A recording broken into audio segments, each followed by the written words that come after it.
At the turn of the 13th century in the northern part of Wales, where nature spreads its splendour everywhere, a prince known as Llywelyn had a palace where he lived, with his princess and his precious son and heir.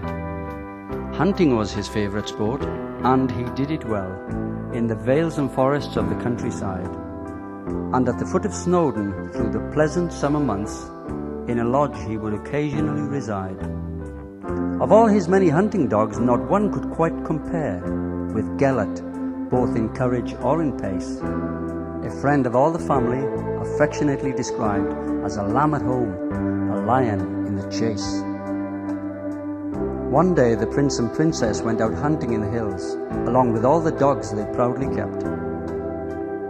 They left a servant and a maid to care for and protect their baby son, who in his cradle slept. This man and woman proved to be unworthy of their trust and wandered off together on their own. They never gave a thought to their responsibility and left the baby sleeping all alone. Meanwhile, the hunt raged far and wide. The horn was often heard, but as the hours ticked quietly away, a worried prince looked round and noticed something was amiss, and to himself said, "Gellert's gone astray." He knew the dog could not be lost. It knew the land too well, and must have turned around and gone back home. But why would this brave dog who loved the hunt do such a thing? It must have had a reason of its own. So puzzled was the prince, he called an ending to the chase. He knew this was the only thing to do. And swiftly they retraced their steps across the rolling hills until the hunting lodge came into view.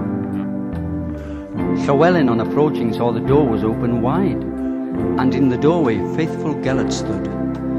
With wagging tail the dog ran up to lick his master's hand, but Gellert's head and coat was stained with blood. The princess screamed and ran to where their tiny son was left. She stood in horror and began to weep. The cradle had been overturned with no sign of the child. The blood-stained sheets were piled up in a heap. Llywelyn, filled with furious grief, turned round to face the dog, who had taken, as he thought, his only son. Gellert's tail was wagging still. The prince looked in its eyes and said, "You evil dog, what have you done?" Llywelyn drew his sword in rage and walked towards the dog, which seemed to know its life was soon to end, and with a vicious thrust he plunged a glistening rod of steel through the heart of once his greatest friend.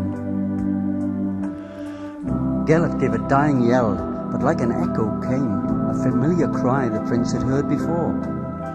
And there, beneath the cradle, was the tiny infant boy, lying unharmed on the bedroom floor. Llywelyn then pulled back the sheets, and there before his eyes, the body of a mighty wolf he saw. Realizing that his faithful dog had saved the child, he cried as he had never cried before.